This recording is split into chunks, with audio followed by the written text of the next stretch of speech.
right now, and I'm going to play a little intro music just to set the table here.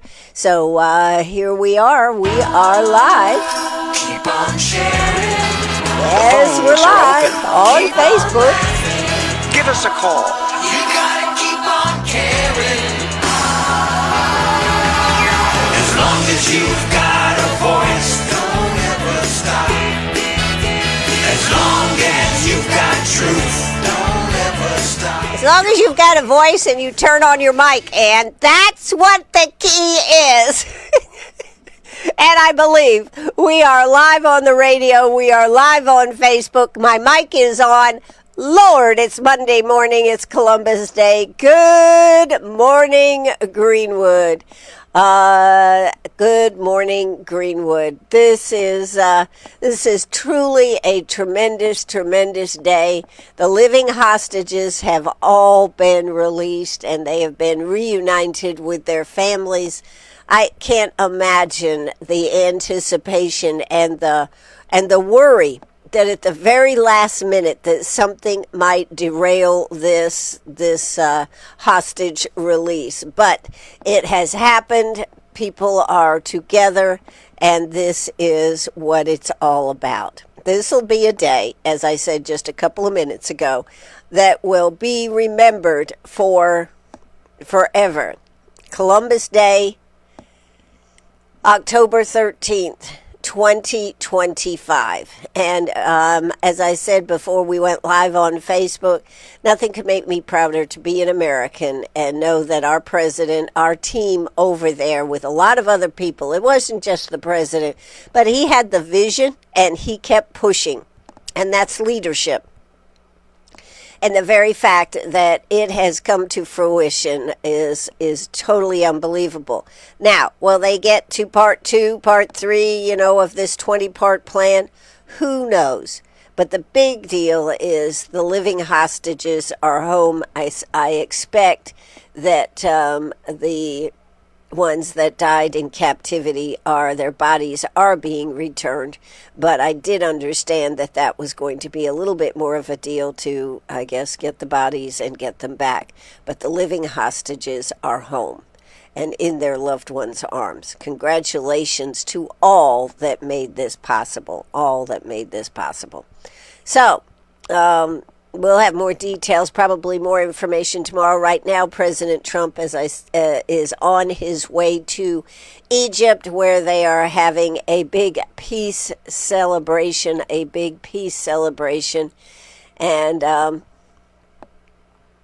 a peace summit, not a celebration, a peace summit.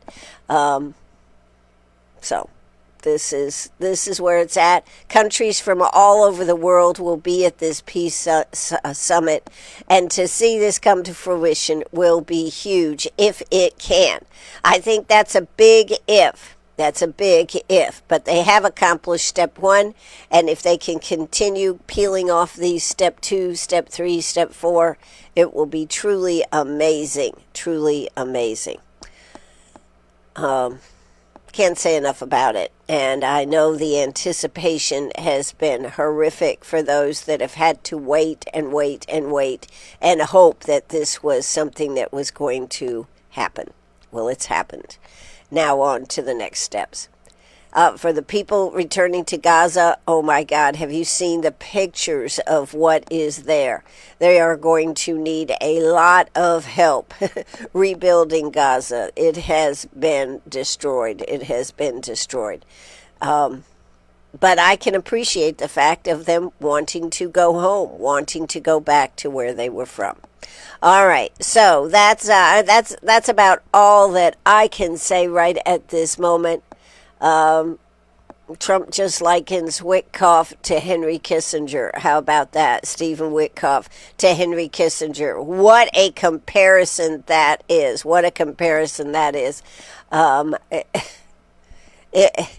To be in the presence of true greatness is truly unbelievable, I think. I think President Trump also saying that they may give the Tomahawk missiles to to Ukraine. I understand has given Putin a little pause to think, do I really want to continue this, or maybe I better jump on the peace wagon? I don't know whether he will or not, but that's kind of where we are. That's kind of where we are right now. So, as we get ready for today, let's do a quick weather update as to what we are going to take for today's weather.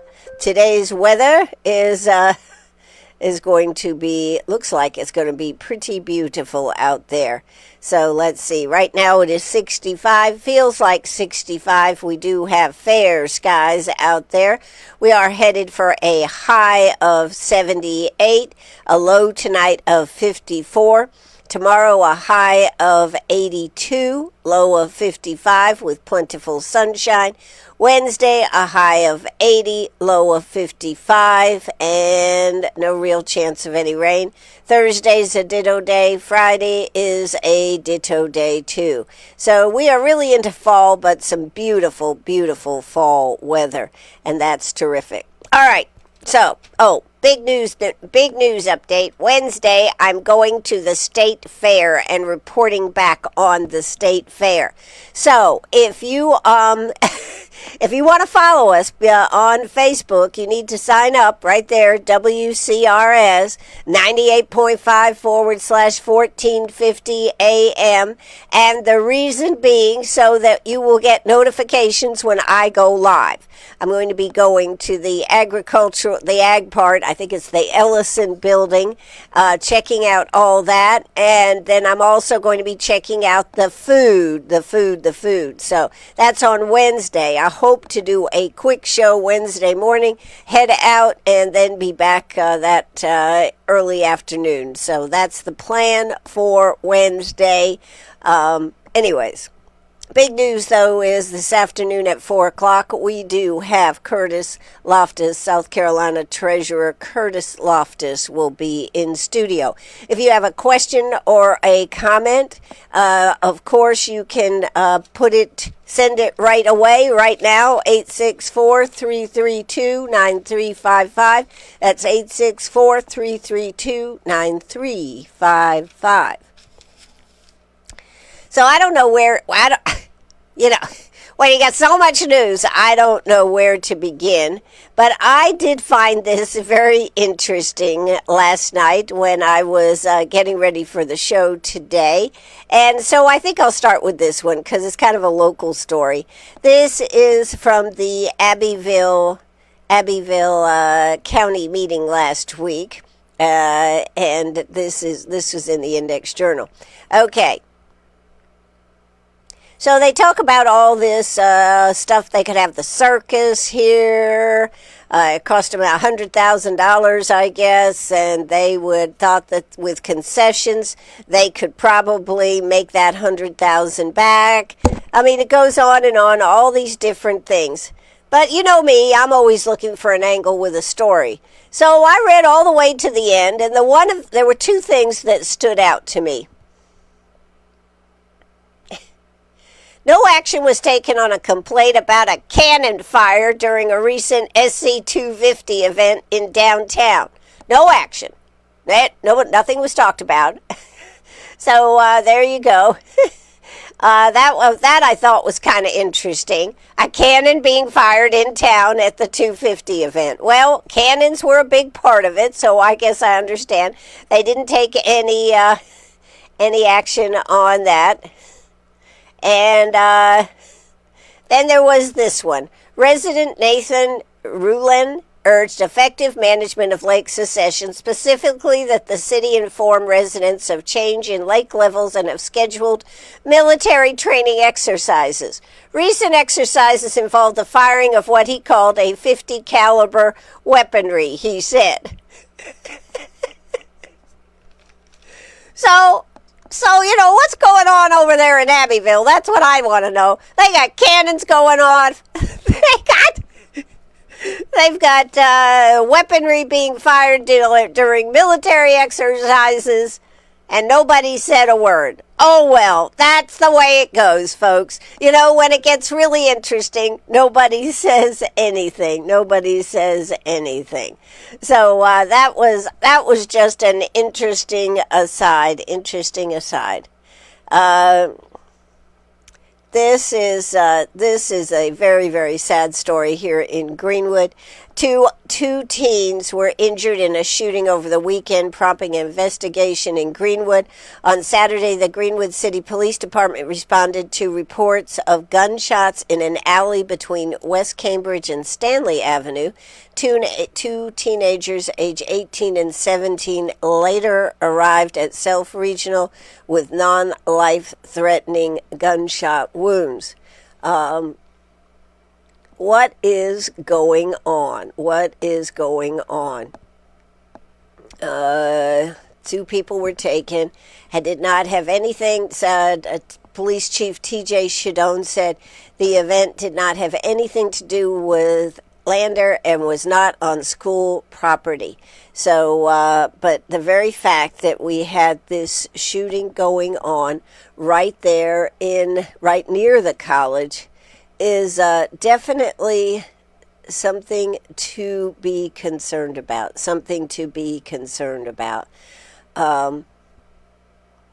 We have a lot of crazy stuff going on. However, the thing that I really wanted to talk about was down there at the coast. The shooting that happened down there. This is pretty frightening. That a whole room, 16 people were shot. And well, let's see. Let me see if I can pull that information up.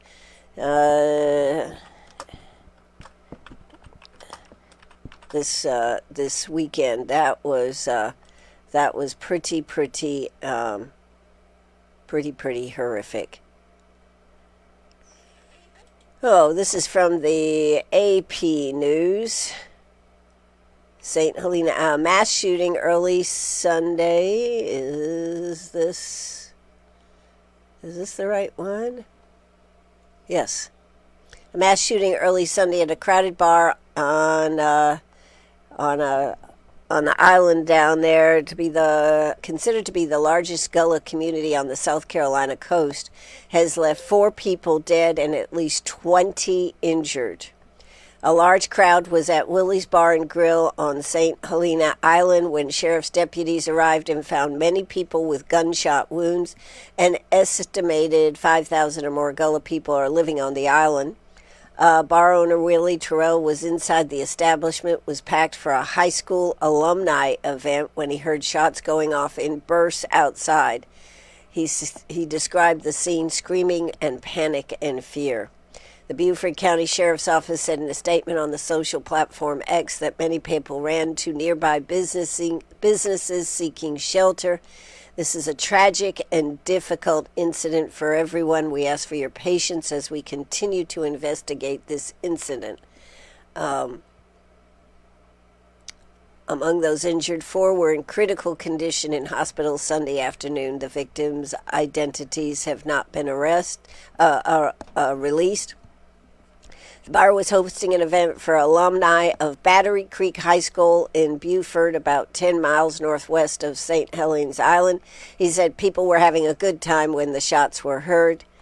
This is just a horrific event in South Carolina. Willie's Bar and Grills advertises itself as serving authentic Gullah-inspired cuisine and describes itself as not just a restaurant, but a community pillar committed to giving back, especially to our youth. So this is a horrific developing story. I cannot imagine being at that event, having a good time. But this is what our society, this is what we deal with day in and day out, and it just is old. Don't you agree? It's old, and as great as in Israel, the hostages coming back, here in our own country, we have so many issues of the ICE, what was happening with ICE this weekend in Chicago, in Portland, has just been unbelievable how things seem to be spiraling out of control. You know, some of the comments that I've heard, and they bear some witness, is the fact that how can we be doing what we're doing overseas and have our own country so out of control? I think part of it goes to hate. We just are a country at war with ourselves. We don't want to realize what the future is of things, and what we are going to do about it. It's just sad. It's just very, very sad. We have to come to grips with the fact that we all are people. We have a country that is supposed to be a country by law, and yet we have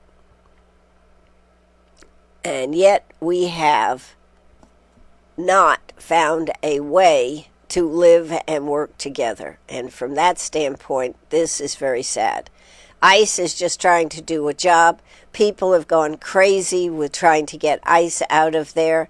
The media is conflating what is actually happening, what is the purpose of everything, and it just makes you dizzy just trying to, at least it does me, trying to keep up with all the stuff that is happening. So, I don't know about you, but I certainly hope that this can end. I hope if we can have peace in the Middle East, why can we not have peace in our own country?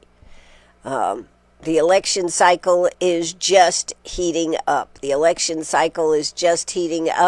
And already we have seen things that just kind of blow your mind, don't they? Blow my mind anyways, that's for sure. I have a hard time understanding all the stuff that is going on. Let me tell you, it's just like every time I turn around and think that I know what's going on, I find out I really don't know what's going on. This is early. This is early in the campaign cycle.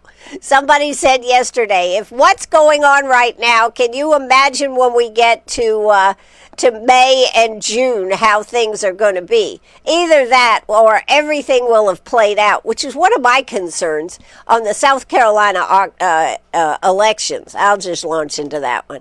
The South Carolina elections. I am appalled and stunned by the level of animosity that these candidates already have towards each other, trying to slug it out. And this is only October. This is October, folks. We have October. We don't have a primary until May, till June. I would expect this type of rhetoric that's going on to have happened maybe in May. But this is one story that I find just totally unbelievable. Pamela Evans' campaign goes nuclear against rival Alan Wilson. Alan Wilson is getting beat up by the women. I just got to say it. Nancy Mace has been on his case. Now Pamela Evans on his case. South Carolina Republican gubernatorial campaigns are ratcheting up the rhetoric as a wide open race goes radioactive far earlier than expected. I agree. This is just wide open. On Thursday afternoon, a spokesman for Lieutenant Pamela Evans' campaign issued a take-no-prisoner statement aimed directly at top-tier rival four-term Attorney General Alan Wilson. And his campaign replied in kind.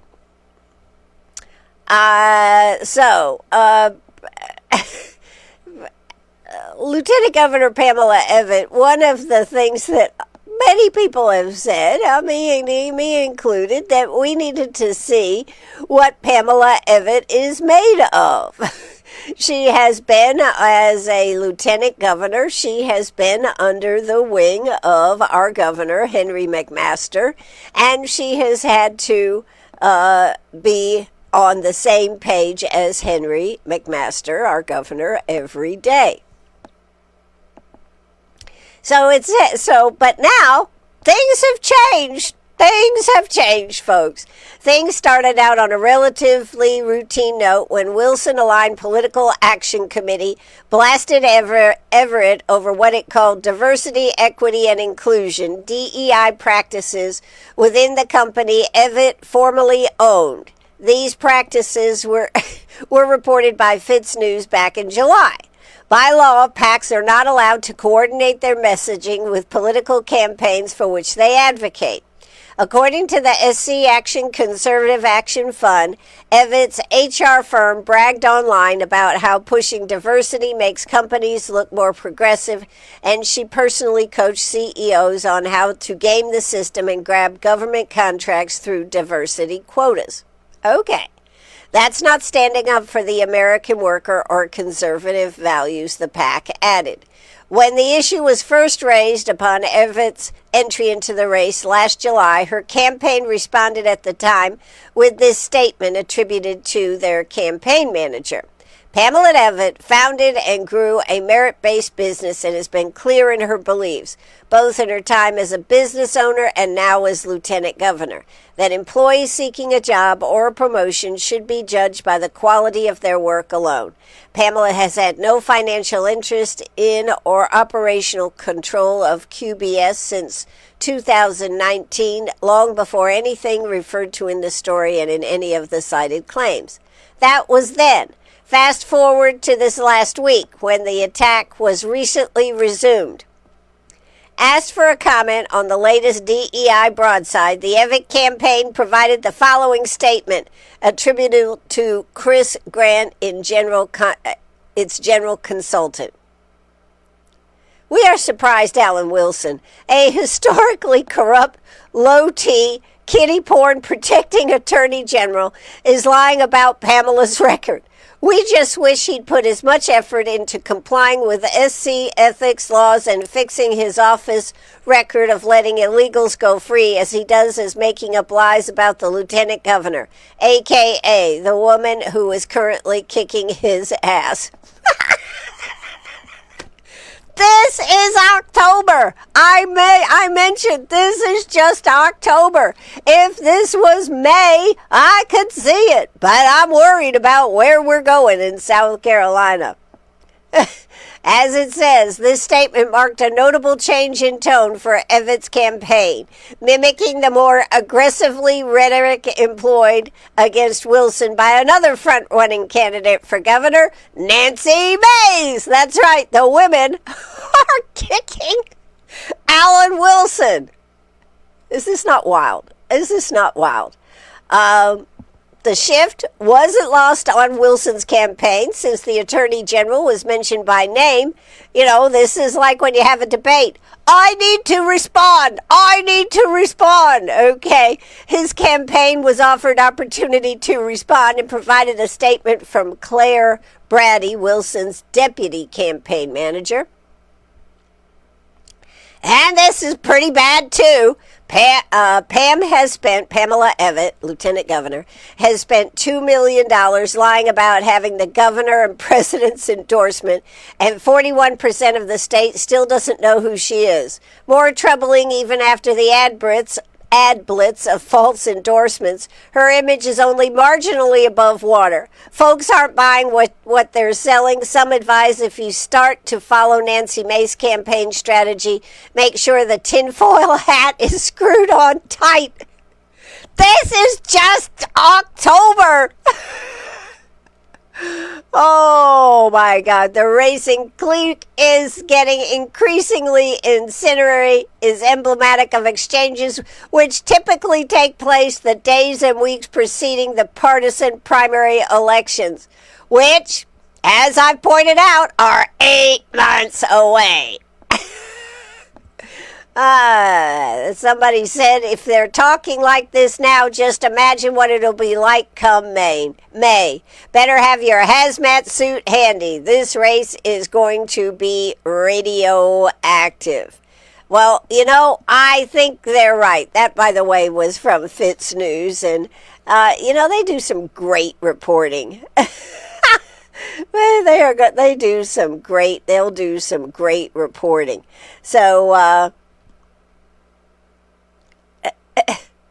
well, this is just the beginning, and I fear for. I mean, Nancy Mace came out of the box really strong. She's been maybe dialing it back a little bit, but Lieutenant Governor Pamela Evett is spicing things up here. That is for sure. I still say that the lieutenant governor, there's going to be a lot of rhetoric. There's going to be, the actress said, mud will be slung tonight. Bette Midler said that when she used to do her comedy tours. Mud will be slung tonight. And, we have already mud being slung in South Carolina. So what do you think about that? 864-332-9255. Is that correct? 9355. 864-332-9355. Weigh in on this if you'd like. I'd love to hear what you say. You can call and leave a message. Then that's converted to a text, and you can be part of the conversation here this morning, or you can text that number. Of course, you also can text our original Legacy line, 864-229-7984. That's 864-229-7984. So if you'd like to do that, that would be awesome. That would be awesome.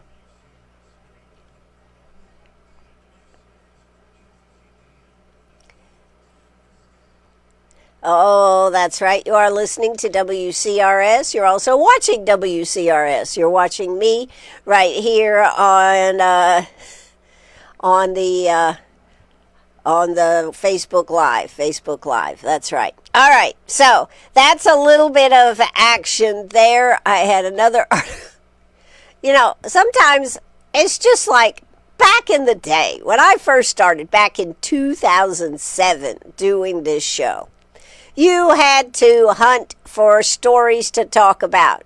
All you got to do now is get up, open it up, and look on the internet, look at this, that, and the other, and you have stuff coming out of anywhere. So from that standpoint, it is rather interesting to constantly be on that side of that. So I just think that we are fast going down a path that we don't know where we're going to end up, right? Where are we going to end up?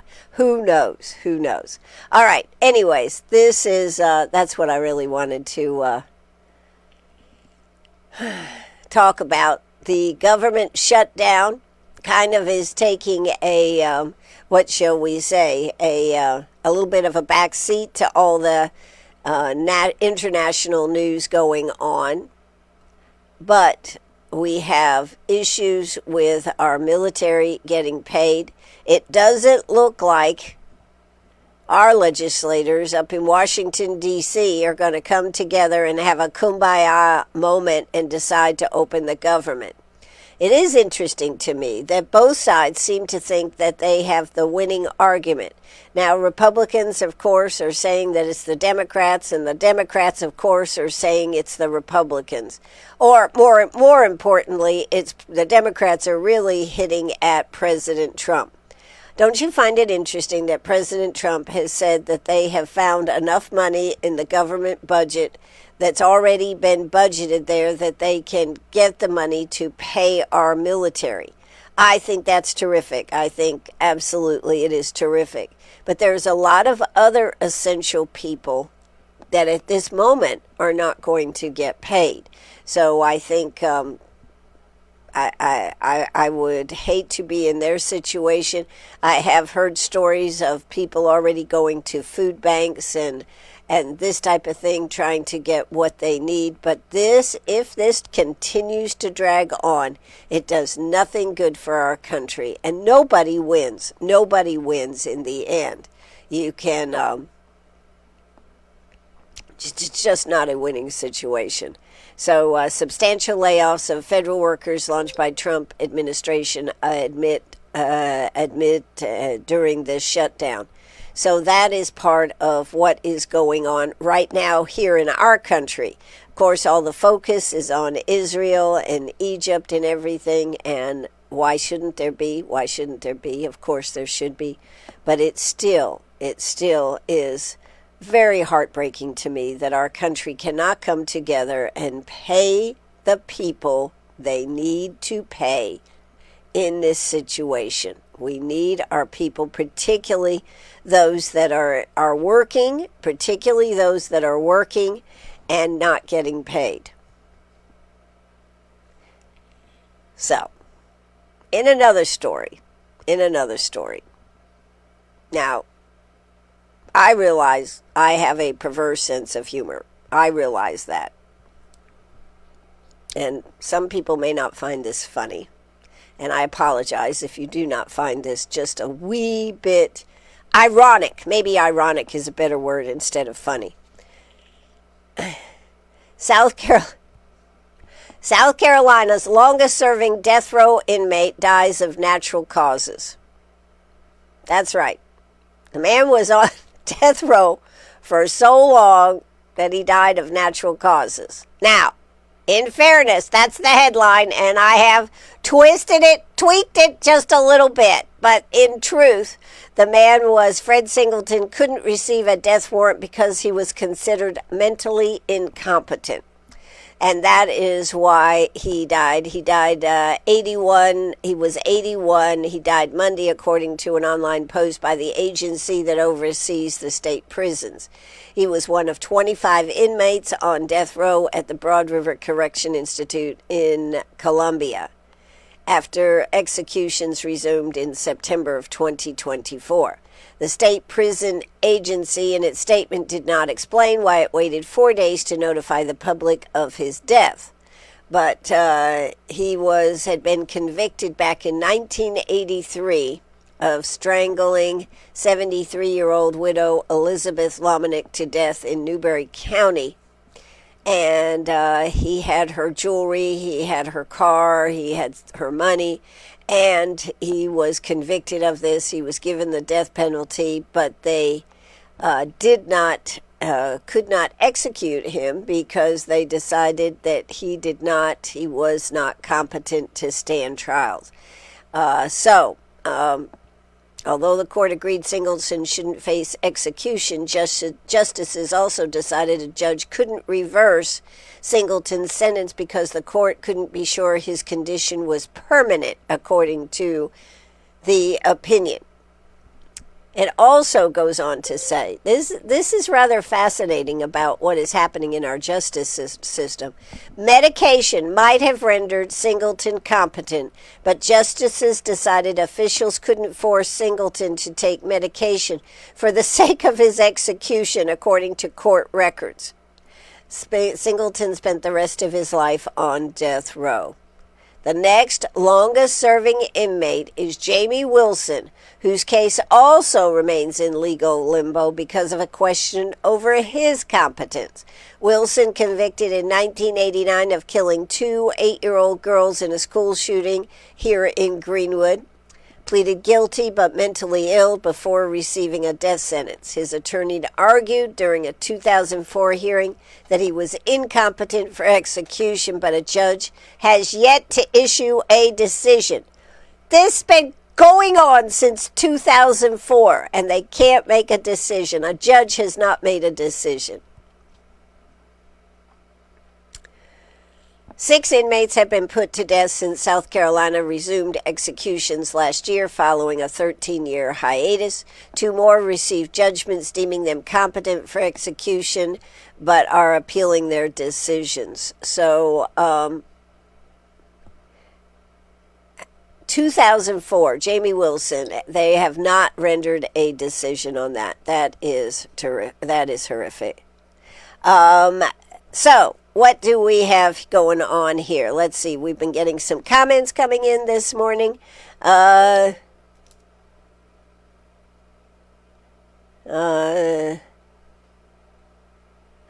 Okay. Well, let's check and see what that one actually says. I'm not sure. Let's see. This is a new message.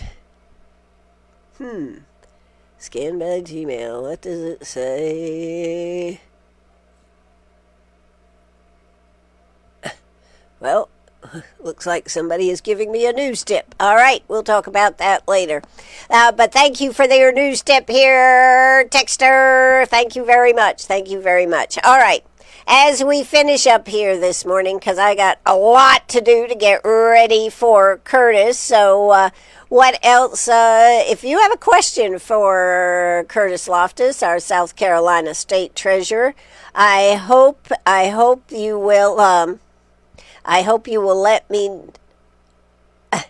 I hope you will let me know. I love to talk about all kinds of stories, so if you find a story that you find interesting, and it looks like somebody has sent me a story that they found interesting in that latest text, and I will take a look at it and we'll discuss it. But it is most interesting, all the stories out there, and when you try to find the most interesting stories, the best stories, it's kind of hard, which is why I try to dig in and find something simple, like Abbeville shooting off a cannon in downtown Abbeville during a 250 event, and nothing was said about it. Did they have a permit for it or what? That's what I want to know. Did they have a permit? Did they have something? All right, those are some of the things. I do want to mention also Diane Keaton dying at age 79. You know, she always had whatever role she had. Even when she was trying to play somewhat of a villain or something, she always was so sweet. She always had just that sweet personality just coming out. And I always really, really enjoyed any of the roles that she did. One of the things I hate about I'm glad to be here. I'm glad to be older. I mean, let me just say that. But when you start seeing people that you have seen on whether actors, actresses, musicians, every time, and it seems like right now I know more of the people that are dying than I have probably at any other time in my life, which says something about me getting old.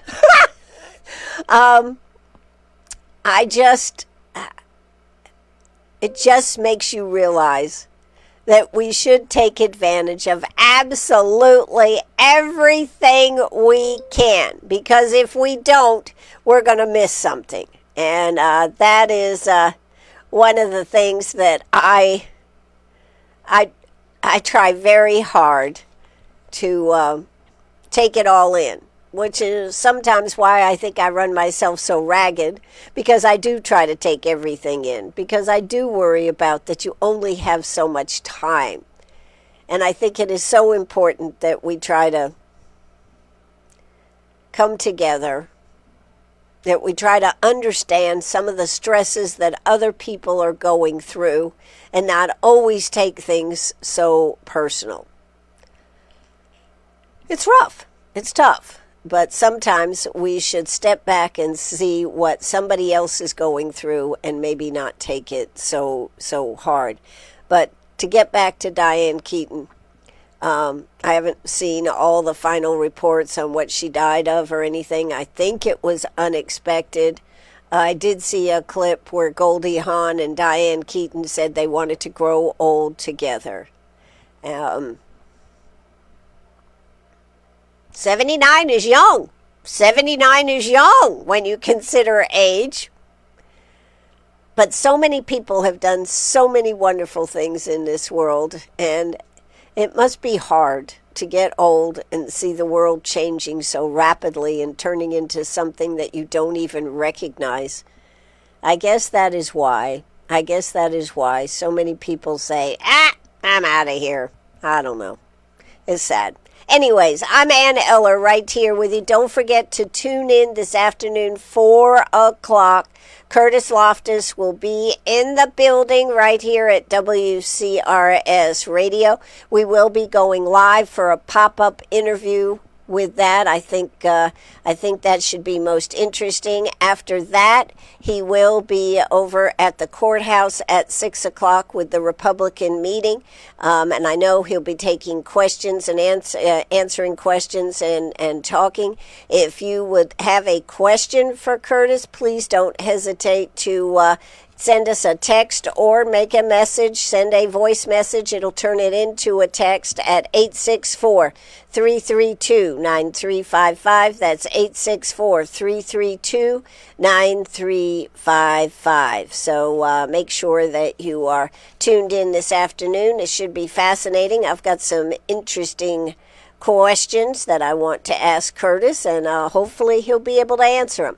One thing about Curtis Loftus, he doesn't pull any punches. He lays it out there the way it is, and we're going to discuss what is a treasurer, what is a comptroller, what the heck was happening there, as well as his campaign, and what is the status of our credit rating. Because if you may remember, one of the big questions was that it was Curtis's fault that their credit rating.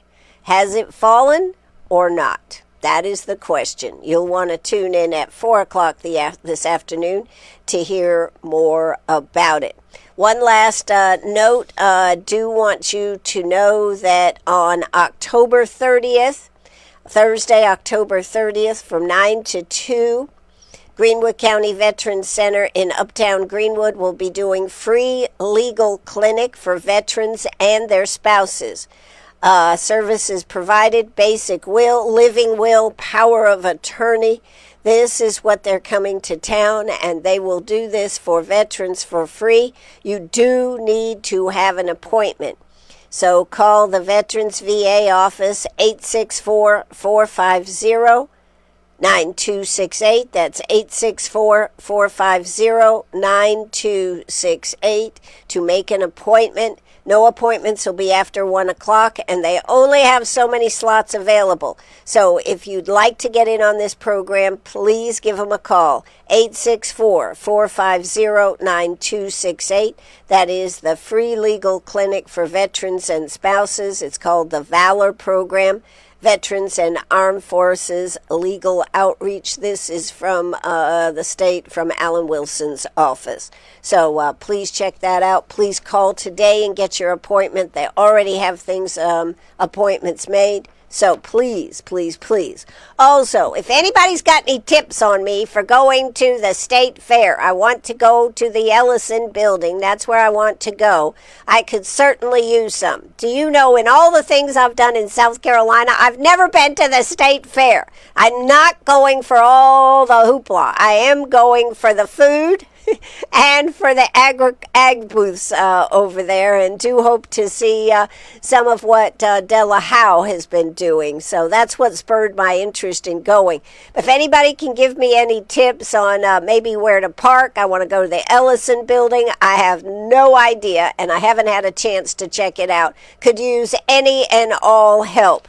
864-332-9355. Before I give it up, let's see if we have any other messages coming in here this morning. Okay, there's none there. And how about on my other chat line here this morning, the 864-229-7984, 864, that's our legacy line. Yeah, we need to fix our problems here. That was a comment from one of our texters this morning. We do need to fix our problems here. We do need to come together.